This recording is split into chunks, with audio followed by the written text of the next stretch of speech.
అరే మూర్, నీకు మనసు ఎలా వచ్చిందిరా? ఆడుకుంటున్నటువంటి ఆ చిన్నారిని తీసుకువెళ్ళి అభం శుభం తెలియని ఆ పసికందును అంత కిరాతంగా చేయడానికి నీకు మనసు ఎలా వచ్చిందిరా? ముందు తల్లిదండ్రులు ఆలోచించాలి. మనం ఎలా చేస్తే మన పిల్లలు కూడా అలాగే తయారవుతారు. నేటి సమాజంలో తల్లిదండ్రులే పిల్లల ముందు తాగుతూ దుర్భాషలు ఆడుతున్నారు. అదే పిల్లలు నేర్చుకుంటున్నారు. 6-7 తరగతి చదువుతున్న పిల్లలు, వాళ్లకు ఆలోచన శక్తి కూడా లేనటువంటి పిల్లలు ఈరోజు ఇంత దరిద్రానికి ఒడికడుతున్నారు. ఫస్ట్ తల్లిదండ్రులు మారాలి. తల్లిదండ్రులు మారితేనే వ్యవస్థ మారుతుంది. మన పిల్లలు ఏం చేస్తున్నారు, ఎక్కడ పోతున్నారో ఒకసారి ఆలోచించండి. ఆ చిన్నారిని చూస్తుంటే గుండె తరుక్కుపోతుంది.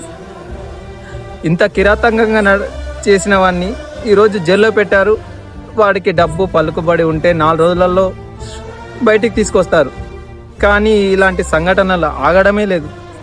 మేమేమో చిన్నారుల ప్రాణాలు కాపాడాలని చెప్పేసి మా పిల్ల పాపల్ని అందరినీ వదిలేసి, గర్భిణీ స్త్రీలు ఉంటే వారికి రక్తం అవసరం ఉంటే హాస్పిటల్లో చుట్టూ తిరుగుతూ వాళ్ళ ప్రాణాలు కాపాడడానికి మేము ప్రయత్నిస్తుంటే ఈ నా కొడుకులు ఇలా తయారవుతున్నారు. ఈ వీడియోని 10 మందికి షేర్ చేసి ఇక ముందు ఇలాంటి సంఘటనలు జరగకుండా తల్లిదండ్రులు చూసుకోవాలని చెప్పి కోరుకుంటున్నాను.